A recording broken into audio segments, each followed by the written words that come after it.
all the way from office or home to first drive that 30 minutes, then look for parking for 15 minutes, and then overcrowd the canteen unnecessarily, and then bring me into a courtroom to hear me only for 30 seconds.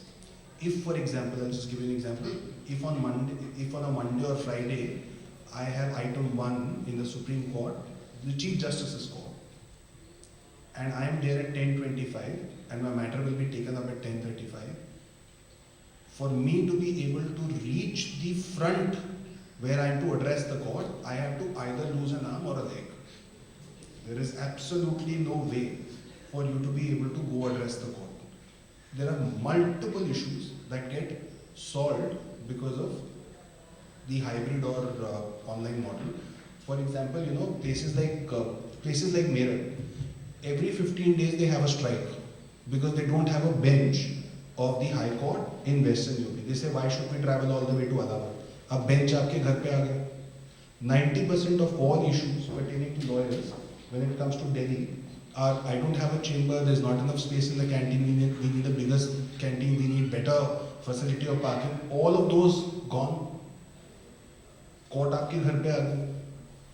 All you need is a device, and most of us have a device.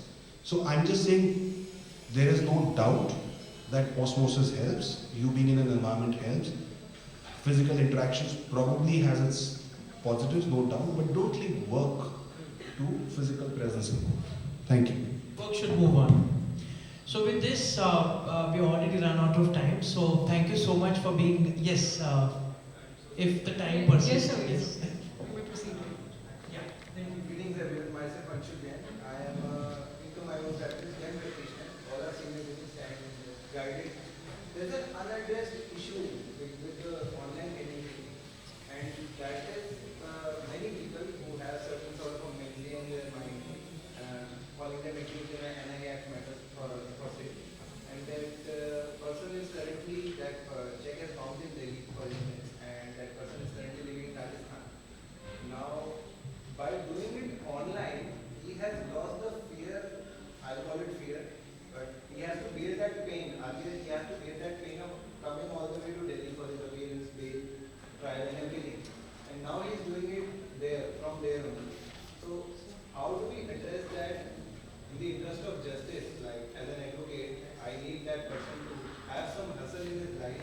That is why he will be able to pay, which he is bound to. That is why he is an accused. So, I need some sort of a guidance from this time. So very, practical question you have asked. That we talked about a lot of other things, but I think this will be there, and there's going to be a culture change. You also need to understand that there will be a culture change, and I totally understand that what you're trying to say. But I will still pass it on to my fellow colleagues to answer that question, because they have been into litigation, and the fees is important to them as well, not only to. I have a quick, quirky answer to it. Possibly he would tell his colleagues and family at home that he is going to Delhi on a business trip. He might not talk about the check bounce case at all. अभी घर से hearing लेना है तो सबको पता चल जाएगा कि क्या चोर है. Anyway, that was a quirky answer, but look, the fear of law is of getting arrested. Your thought is on उसके ऊपर प्रेशर डालो ताकि वो चक्कर काटे. Chakkar katna is one part of the fear of getting arrested.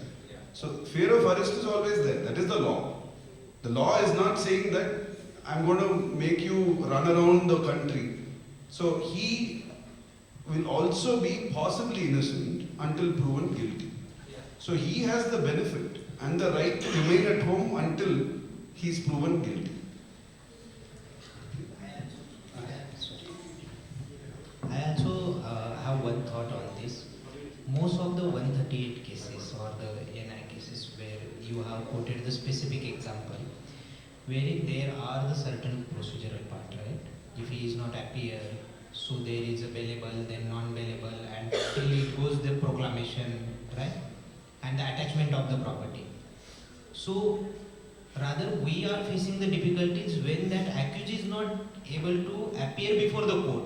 So I can say this is a positive side, that he at least he is appearing before the court via online. So immediately we can inform the police that yes, he is accused. We are winning the dates for years just because that they don't appear, and we need to have to do the proclamation and attachment. So that's the how the things are there. So it is rather, I can say it's beneficial for you that he is there and you can issue the non-bailable, and easily police can arrest him since he is available. So I can say that. Quick comment. This love is one area where we still need a real answer. Criminal matters ordinarily require the accused to be present physically rather before court, and this is somewhere we do need an answer. We have to think about it. But the purpose of the presence of the accused was for the assistance of the court. It was not for the hassle to the accused, so that then you can find a settlement. But the flip side is that now you will get a decision to your 138 a lot quicker. Otherwise, there used to be so many exemption applications. This बार छोड़ दो, कल छोड़ दो, आज छोड़ दो, नहीं आ पाया, ये शादी हो गई, वो हो गया.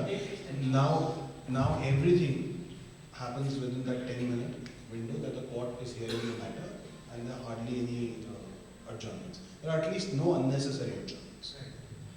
So I think you will probably get your justice quicker if you have a solid 138 case. So lastly, just want to say that the culture will change, and we'll have to see in the times to come, because when the COVID came, we were also not prepared for what needs to be done. So I think actually we are run out of time.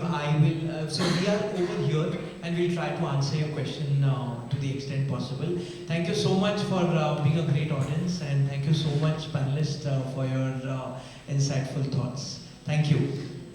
Thank you so much, sir, for your words of wisdom on such a buzzing topic.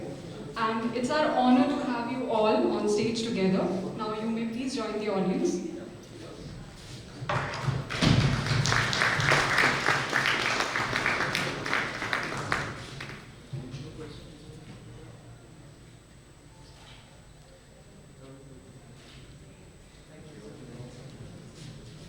Our next speaker for today is Mr. Krishna Kishorji, who is Accounts Executive of South Corporate Accounts at Dell Technologies. He would be speaking on the topic cyber security. Mr. Krishna Kishorji comes with 21 plus years of experience in IT industry, having performed various roles in end user services, security infrastructure architect, and ISMS implementation. We welcome you, sir, on the stage.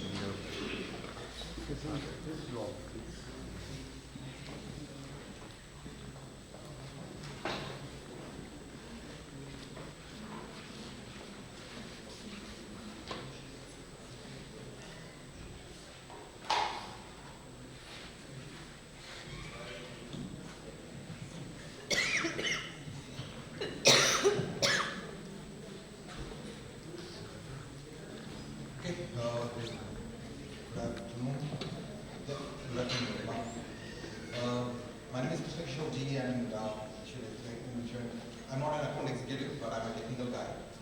I'm a solution principal. There is something in the designation that is clear there. I'm a solution principal at Dell Technologies, and I take care of cybersecurity services as well as workforce transformation. Today, while just before this, we Sorry to intrude you, sir. You can use it's the all right. desk. Right. We just now spoke about online versus offline. Okay, very interesting topic that we took, and it made it easy for me to take over from there. While we spoke a lot about online, okay, in our colleges, in educational institutions, we try to learn what to do. But in cybersecurity, it's very important to learn what not to do, right? And cybersecurity, it all starts with how to safeguard ourselves, how we have to be careful, and what we should not be careful. Right? Today's agenda, I'll be covering the threat landscape. I know it's pretty technical terms, but I try to simplify it as much as possible. And we talk about Dell cybersecurity portfolio. I'm not sure if I'll be able to complete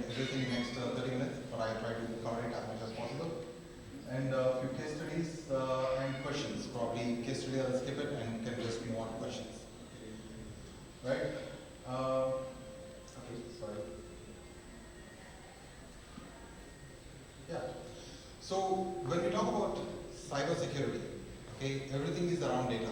Okay, it's all data, nothing else. Be it your data residing in your laptops, desktops, or mobile phones. Okay, data on the move, that when the data is being transferred from source to destination. Data at rest, when the data is being stored in one system. Okay, it all has to be secure. And data security is very, very important. And a few of the panelists said that, okay, data security is okay to manage, but it's not okay to manage, right? It's very, very important to understand that there are three parameters when it comes to data. Okay, one is the confidentiality of data, one is the integrity of the data, and one is the availability of the data. Okay, when we talk confidentiality of the data, it should be available to only the people whom it is supposed to be available. Okay, it is no other unauthorized people should be able to access the data. That's about the confidentiality. Integrity of the data, right? It should not be tampered with. Any tampering of the data, date instead of 22 becomes 21. Okay, there is a problem. So data has to be untampered. Okay, the integrity has to of the data has to be intact, and the availability of the data. The data has to be available when it is needed. Okay, if the data is lost or stolen or deleted, and when it is needed, it is not available, then there is no meaning of data being available, data being there, right? So these are the three parameters that are very important when it comes to data to be protected. And when we talk about cyber security, there are cyber criminals as well. Okay, cyber criminals are like COVID strains. While we find a lot of medicines for COVID strain, okay, it still tries to develop itself and become more powerful, right?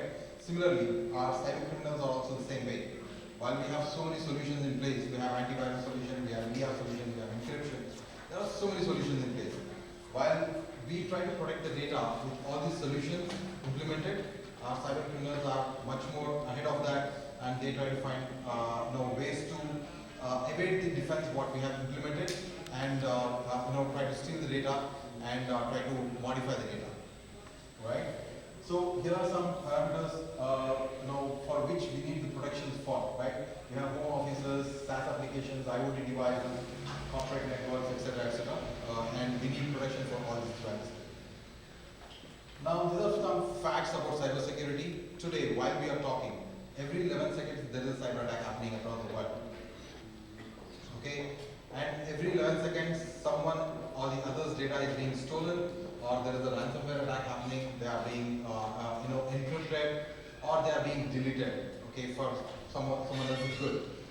And the loss of data due to cybercrime is about $6 trillion today. Okay, it's more than our Indian economy, right? And we need to be very, careful about securing our data. Okay, we should not take it lightly. When I say securing our data, we should ensure that we don't click on unauthorized links. Okay, or any link that looks very glorious. Okay, we should not be clicking on those links. We should not be saying that, okay, let me just see what happens. Okay, let's not have that eagerness to click on something and be ourselves being a cyber, what do we call it as? Okay, we should not be cyber victim. Yeah, cyber victim. Okay, I lost that word. Okay, we should not be cyber victims. Thanks for reminding me. Okay, and the average cost of cybercrime today is about $13 million, right? Per cybercrime that happens, it's an average about $13 million. And you can see all the other, industry-wise cyber crimes and what is the average cost of per industry that is going on. You can see on the right-hand side, right? And why does this cyber attack happen? Okay, if you look at it, there is a crime. Okay, it's happening because of theft or extortion. There is an insider attack. Insider attack is our own employees attacking our own data. Okay, someone has sacked the employee, and employee is unhappy about their work or their boss work. They just go and delete the data or modify the data. Okay, that's insider attack. And we have espionage, which is a nation-state actors who are working against those nations. Okay, we have activism, okay, we have terrorism, and we have warfare as well. And these are the few of the different motivations that our cyber attackers have. Okay, so where we should stop? I mean, how prepared should we be when it comes to cyber attack? We should, let's say tomorrow, if the cyber attack happens on our system, okay, and we lose the data, we should be prepared to that level. Can I still go ahead and continue my work? Okay, train like you will be hacked tomorrow. So that is the word when it comes to cyber security. We should be trained ourselves. Make sure that we have the backups of the data. We don't, we are able to continue to do our business when it comes to data that is the availability of the data. Okay, we should be trained to this level. And how does the hackers work? Let's take a back step. Before we even start implementing the technologies, okay, it's very important to understand how our cyber attackers work.